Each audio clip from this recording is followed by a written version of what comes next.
All right. Time for another deep dive. And for anyone out there who can't stop refreshing those tech blogs, this one's for you. Yeah. We're talking next-gen PC hardware. Absolutely. All the latest leaks, all the rumors. Just really cool stuff coming down the pipeline. So if you're even thinking about upgrading your rig anytime soon, you might want to hit pause on that order button. Yeah, you might want to wait just a little bit longer, see what's coming out. Just a little bit, hold your horses. It's going to be good. So first up, the battle as old as time itself. Oh, yeah. Intel versus AMD. A one and only. It never gets old, right? It never gets old. So Intel's gearing up to launch their Core Ultra processors, rocking that new Arrow Lake architecture. Right. And their top dog, the Core Ultra 9 285K, that's going head-to-head with the previous generation's i9. And, you know, the benchmarks on this thing are looking seriously impressive. Oh, yeah. We're talking like significant gains in multi-core performance, which, let me tell you, huge, is a big deal. Especially these days. Especially these days. You're running demanding applications. Right. You're editing 4K video. You're rendering those complex 3D models. Right. You don't want to be sitting there waiting all day. You want a smooth workflow. You want a fast machine. You don't want to, feel like it's lagging behind you. Exactly. There's always but isn't there? Right. Early whispers on the street are saying these new Core Ultra chips, they run a little bit on the hotter side. Yeah, heard that too. One benchmark even had that 285K practically hitting its thermal limit. Yeah, I mean, it's, early days still, right? Yeah, we're talking early adoption here. Early adoption always comes with a few unknowns. Right. It's really too early to say if it's going to be a widespread issue, but it's definitely something to keep an eye on. Yeah. Like, will Intel be able to, optimize things a little bit before they launch it? Right. Or are we all going to have to invest in like some crazy heavy-duty cooling solutions, Yeah, are we talking like industrial fans? Yeah. Just to keep this thing cool. A whole water cooling setup. Right. Just for your CPU. Time to invest in a new fridge. Exactly. Just for your PC. Exactly. So I guess we'll have to wait and see how that one plays out. Yeah, for sure. But let's not forget about Team Red here. AMD. You're not out of it yet. So remember how they did it? Oh, yeah. They came out of nowhere with that Ryzen 7 7800X3D. Yeah. Blew everybody away. It was a surprise hit. Especially when it came to gaming performance. Especially for the gamers out there. Nobody was expecting that, and now they're about to drop the Ryzen 7 9800X3D. Yeah, they're upping their game. And if the rumors are true, It's going to be good. This could be a total game changer. Well, and what's really fascinating about what AMD's doing is they're really leveraging that 3D V-cache technology, to get that edge in gaming performance. So for those of us who don't speak tech, break it down for us. So think of it like this 3D V-cache. It's like adding a high-speed express lane to your CPU. Right, so it's allowing that CPU to access the game data way faster. Okay, so it's like having a direct line to the good stuff. Exactly. No detours, no traffic lights, just straight to where it needs to go. I like it. So if the 9800X3D follows in those footsteps, which it seems like it's going to... All signs point to, yes. Are we looking at another upset victory for Team Red?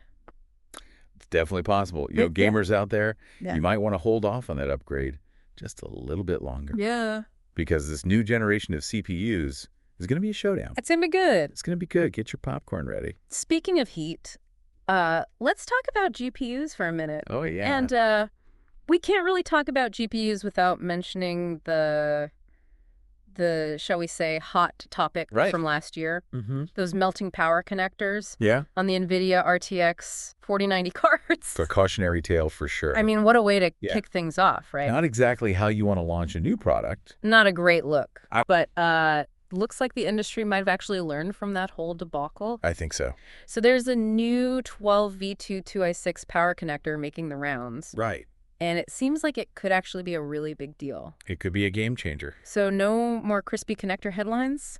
Hopefully not. Hopefully nobody's GPU is turning into a fire hazard anymore. Fingers crossed. But tell me a little bit more about this new connector. Sure. What's so special about it? So basically, it's all about providing more stable power to these cards that are just getting more and more power hungry. Yeah. As we demand more performance, these components need more juice. Of course. And this new connector seems like it's actually up to the task. Okay. What's really interesting is that we're hearing both Intel and AMD are actually testing it out. Wow. For their next generation of GPUs. So this could be like the new standard? It could be. It really could be. That's pretty huge. It is. The whole industry coming together like, hey, let's not set everybody's computers on fire. Let's try to avoid a repeat of 2023. Exactly. The great GPU fire of 2023. Less fire hazard, more gaming power. I like the sound of that. Exactly. And, the benefits go beyond just safety too, right? Yeah. When you have this kind of standardization, it could mean wider compatibility. Right. Potentially even lower costs. Oh, I like the sound of that. And, hopefully a lot fewer anxious gamers out there worried about their expensive GPUs going up in smoke. Yeah, that's always a good thing. It is a good thing. So, actually, while we're talking about GPUs, there's something else I kind of wanted to get your take on. Yeah, what's that? Did you see that article about AMD, quietly launching that Radeon RX 7650 GRE graphics card? I did see that. That whole thing kind of flew under my radar a little bit. Yeah. What's the deal with that? It seems like it's only available in Asia right now. It seems to be more of an Asian market thing right now. What's the strategy there? Are they hiding a secret weapon?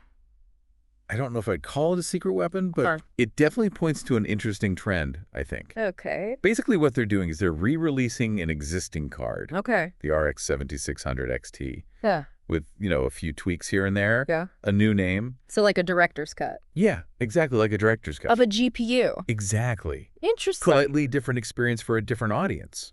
So are they going for a budget option with this? I think that's part of it. You know? Not everybody needs or can afford the latest and greatest. The bleeding edge is not for everybody. Exactly. And this way they can target a wider range of customers. Smart. Without having to go through the whole cost of developing a brand new card from scratch. Yeah. So it's really just about making that technology more accessible. I like it. Which is good for everyone, right? The more people we can get into PC gaming, the better. The better. All right, so last but not least, let's talk memory. Oh, yes. So Crucial just announced these DDR5 memory modules. Yeah. Up to 64 gigs each. 64 gigs. 64 per module.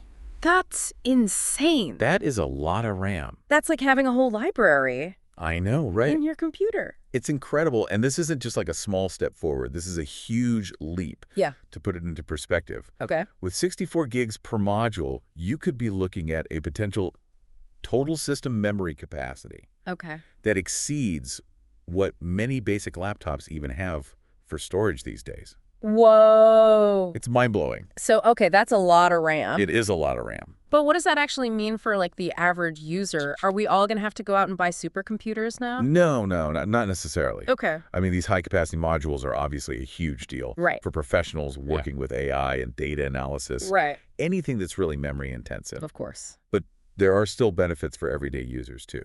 Okay, like what? Well, for one thing, faster loading times. Okay. Smoother multitasking. Right. And these modules can hit speeds of up to 6,400 MTs. Oh. That's how we measure the speed of data transfer. Gotcha. So everything is going to be noticeably faster. Okay. From opening applications to rendering video. It's like the difference between dial-up and broadband back in the day. It's that kind of leap forward. Okay. I'm sold. I'm ready to upgrade my memory. I think we all are. So we've covered a lot of ground here. We have. New CPUs going head-to-head. Yeah. GPUs getting more powerful. Hopefully not catching on fire. Without the fire hazards. Exactly. And memory modules that are... massive. Absolutely massive. Huge. I mean, is there a common thread here? I think there is. What's the big takeaway for everybody listening? Well, I think the theme here is really about accessibility. Okay. We're seeing this push towards making this really high-performance computing more attainable for your average user. Yeah. Like you were saying, AMD re-releasing those GPUs at a lower price point. The potential for this new power connector to actually lower costs for everybody, make things more compatible. Yeah. It really seems like those barriers to entry are starting to come down a little bit. Yeah, it's exciting stuff. I mean, it means more people get to experience all this. Exactly. This cool new tech. And even those massive memory modules you were talking about. Right. They might seem like overkill now. Yeah. But that technology, it's going to trickle down. It always does? Yeah, eventually it's going to be in those more affordable systems. Right. And that means everybody gets to experience those faster loading times. Right. The smoother multitasking, just a snappier computing experience overall. So basically what you're saying is the future is looking bright. The future's looking very bright. For PC hardware. Lots of power coming our way. More accessible, hopefully fewer fires. That's the goal. Always a plus. Always a plus. So before we wrap things up, yeah. what has you personally most hyped about the future? I'm really excited to see what happens with this Intel and AMD rivalry. Yeah. Things are heating up. Yeah, they always are. The competition is getting really, really fierce. Good for them. Good for us, right? Exactly. And who benefits the most? Yeah. We do. The consumers? Faster processing, smoother workflows, and, hey, maybe even some more affordable prices. Now you're speaking my language. Right. Can't argue with that. All right, well, that is about all the time we have for today. It goes by fast. It really does. Yeah, but before we log off, tell everybody where they can find us. Absolutely. So if you want to keep this conversation going, you can find us on all the usual social media platforms. Right. We are at Deep Dive PC on Twitter. That's right. Instagram, Facebook, you name it. Let us know what tech you're most hyped about. Yeah, what are you looking forward to upgrading? What's got you hitting that refresh button? We want to hear from you. We'll be back next week with a whole new batch of tech news and rumors. Until then. Happy upgrading, everybody.